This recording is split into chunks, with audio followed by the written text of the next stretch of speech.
విన్భక్తి ప్రేక్షకులందరికీ నమస్కారం. మనతో పాటు ఉన్నారు ప్రముఖ ఆధ్యాత్మికవేత్త, జ్యోతిష్య మరియు వాస్తు పండితులు, భారతీయ శంకరపీఠం వ్యవస్థాపకులు బ్రహ్మశ్రీ అన్నవరపు తిరుత్తమూర్తి అవధాని గురుగారు ఉన్నారు. మాట్లాడదాం. నమస్కారం గురుగారు. ఓం శ్రీ మహాగణాధిపతయే నమః. గురుగారు, తిరుపతి వెంకటేశ్వర స్వామి దగ్గరికి వెళ్ళినప్పుడు రకరకాల కోరికలు కోరుకుంటాము. అది పక్కన పెడితే అంటే చుట్టూ తల అంటే కోరికలో భాగంగా ఇద్దామని కూడా చాలా మంది అనుకుంటూ ఉంటారు. అంటే ఆడవాళ్ళు కూడా మొక్కుకొని గుండు గీయించుకుంటారు. సో ఆడవాళ్ళు కూడా అలా గీయించుకోవచ్చు. అసలు వెంకటేశ్వర స్వామి దగ్గరికి వెళ్ళినప్పుడు ఈ తల ఇవ్వడం అనేది అసలు ఏంటి గురువు? దాని వెనక ఉన్న పరమార్థం ఏంటి? ఆడవాళ్ళు చేయించుకోవచ్చా ముఖ్యంగా? తప్పకుండా. ఇది ఇప్పుడు నేను చెప్పేటువంటి విషయాలు సంస్కారవంతులకి మాత్రమే అర్థమవుతుంది. 2, కడుపు నిండా చక్కటి భోజనం అన్నం తినే వాళ్ళకి అర్థమవుతుంది. అశుద్ధం తినేటువంటి వాళ్ళకి, కుసంస్కారులకి, అజ్ఞానులకి అర్థం కాదు. అంటే వాళ్ళ జన్మాంతం వాళ్ళకి ఏ విషయము తెలియదు. ఎవరైనా తెలిసేలా విషయాన్ని చెబితే అర్థం చేసుకునే జ్ఞానం ఉండి చావదు. వాళ్ళు బ్రతుకంతా పేడ పురుగునట్లోంచి కూడా తీసుకుని తినే రకాలు. అటువంటి వాళ్ళకి ఉపయోగం లేదు. చక్కగా జ్ఞానంతో, విచక్షణతో, పరమార్థ దృష్టితో అర్థం చేసుకున్నటువంటి వ్యక్తికి మాత్రం ఖచ్చితంగా అర్థమవుతుంది ఈ వీడియో. గమనించండి. ముక్కు. చాలామంది సిగ్గు ఎగ్గు లేకుండా, ధర్మాధర్మ విచక్షణ లేకుండా ఏది తోస్తే అది చేసేస్తూ చక్కటి ధర్మాన్ని సర్వనాశనం చేసి అధర్మానికి నీళ్లు పోసి ధర్మానికి తిరోధి ఇస్తున్నారండి. ఎందువల్లనంటే చాలామంది ఎలాంటి కష్టాలు పడతారో కానీ కష్టాలు పడకూడదని మనం కోరుకోవాలి. పుట్టిన పిల్లలకి సంవత్సరంలోపు మొక్కుంటారు. తృతీయే వత్సరే చౌలం ఉత్తరాయణే శుక్లపక్షే శుభార్థేతు కృత్వా అభ్యుదజకం దత. 3వ సంవత్సరం వచ్చేంత వరకు కూడా కేశవపురం చేయకూడదు. పిల్లలకి చెప్పబడి ఉన్నది. ఆ కేశవపురం చేసినప్పుడు కూడా చెవులకి అవన్నీ కూడా 3వ సంవత్సరంలో చేస్తారు. చౌలం చేసినప్పుడు కేశవపురం చేయాలి. అప్పుడు ఇంటి దగ్గరే చేయాలి దాన్ని మొదటిసారి. 2వసారి నువ్వు ఏదైనా ఉంటే కొండ మీద స్వామివారి దగ్గర తీసుకెళ్ళి ఇవ్వచ్చు జుట్టు. ఫస్ట్ టైం ఇంటి దగ్గరే చేయాలి. ఇంటి దగ్గరే చేయాలి. ఈ సంవత్సరంలో పిల్లలకి ఇక్కడ మాడు దగ్గర కూడా ఇలా పెడితే మెత్తగా ఉండి ఇక్కడ తగులుతూ ఉంటుంది. అవునవును.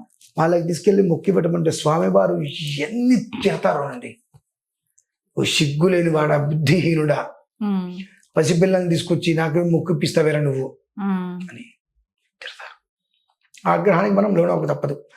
ఈ మాట చెప్తే ఏ ఒక్క వెధవకి నచ్చదండి. ఎందుకంటే వాళ్ళందరూ వెధవాలి కదా. వెధవలకి మంచి మరి ఇలా అంటే ఆనవాయితీ అలవాటు అయిపోయింది కదా. ఎక్కడి నుంచి వచ్చింది ఈ ఆనవాయితీ? ఎక్కడి నుంచి వచ్చింది? మంత్రంలో చెప్పబడి ఉన్నది. తృతీయే వత్సరే చౌలం ఉత్తరాయణే శుక్లపక్షే శుభార్థేతు కృత్వా అభ్యుదయకం దత అని చెప్పి 1000 సంవత్సరాల నుంచి గ్రంథంలోనే వచ్చింది. ఎవడో ఒక కథ చేసిన దానికి అందరూ ఇది ఆచారం పెట్టుకున్నారు. ఇంతవరకు కరెక్టు. ఇది ఒకటి. ఇకపోతే 2, కొంతమంది ఉన్న దౌర్భాగ్యం చాలదని చెప్పి మహత్తరమైన దౌర్భాగ్యాన్ని కొని తెచ్చుకుంటారు. స్వామివారికి నేను జుట్టు మొక్కిస్తా అని చెప్పి మొక్కేసుకొని 9 నెలల్లో ఎంతో బాగా పెంచేసుకొని ఆ ఇంటైన వాళ్ళకి వెళ్ళటం కుదరక 3 కత్తెరలు వేసి దాన్ని ముడుపు కడతారు అనిపిస్తుంది. ఇంతకు మించిన పరమ చండాలమైన దౌర్భాగ్యమైన జీవితం మరొకరికి ఎక్కడైనా ఉంటుండగా భగవంతుడా అని అడుగుతాయి. అది కట్ చేస్తే మీ శేషమే కదండి. అది అంటే ఎంగిలి పడ్డది శేషం అంటే. అది నువ్వు ఎట్లా ఇస్తున్నావు భగవంతుడికి? సిగ్గు లేదా? సంస్కారం లేదా?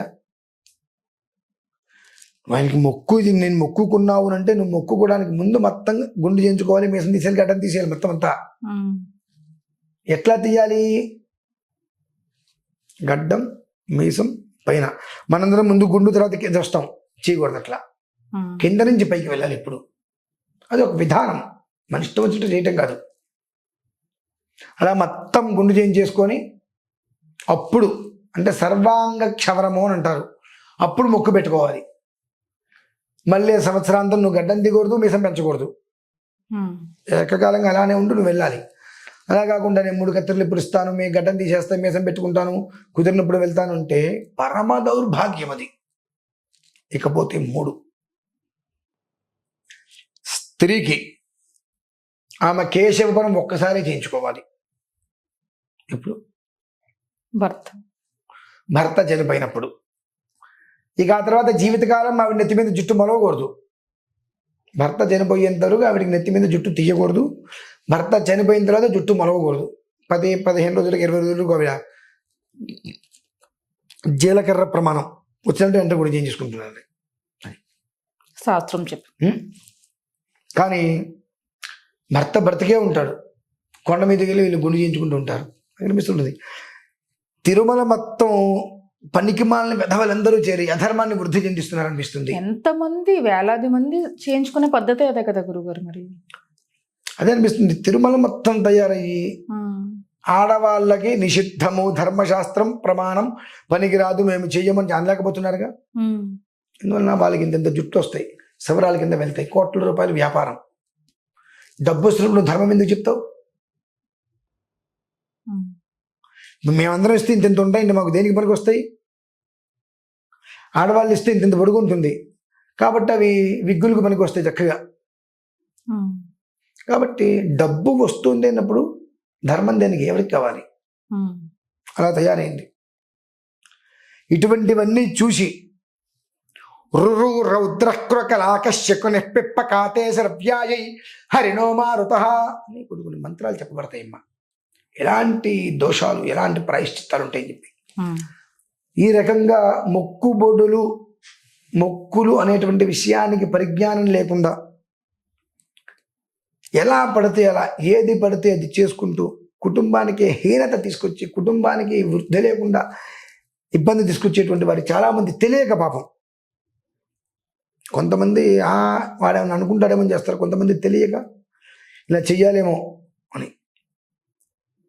సరియకు సమాధానం కూడా వాళ్ళకి ఎవరు చెప్పరు. యువతల వాడికి తెలిసి చేస్తాయి కదా వాడు చెప్పడానికి. వీడి బ్రతుక్కి వీడికి తెలియదు, వాడికి ఏం చెప్తాడు? ఇంకా ఇలా చేసి ఎన్నో రకాలైనటువంటి సమస్యలకి వాళ్ళు దారి తీయించుకుంటున్నారు, పాపం ఉత్పత్తి చేసుకుంటున్నారు.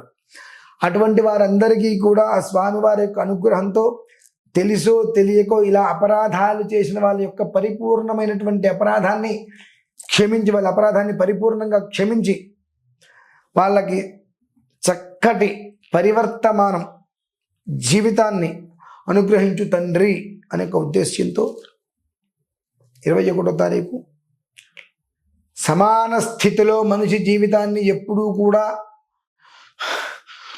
అలా ఉచ్ఛ్వాస నిశ్వాస తీసుకునేటప్పుడు సౌండ్ వస్తుంటుంది. నార్మల్గా సౌండ్ రాకుండా మనం శ్వాస తీసుకుంటుంటాం. ఆ రకంగా అనాయాసంగా వినాదయనీయంగా వారి జీవితం ముందుకు వెళ్ళిపోవాలంటే వారి దగ్గర ఉన్నటువంటి అన్ని రకాల దోషాలు కూడా నిర్వీర్యమైపోవాలి. అది చేయాలంటే ఏం చేయాలి? స్వామివారికి అత్యంత ప్రీతికరమైనటువంటి రోజు ఎప్పుడు వస్తుందో ఎదురు చూసి ఆ రోజు నాడు స్వామివారికి కొన్ని అర్చన చేసుకోవాలి. అటువంటి అద్భుతమైన పర్వదినం 21వ తారీఖు రానే వచ్చింది.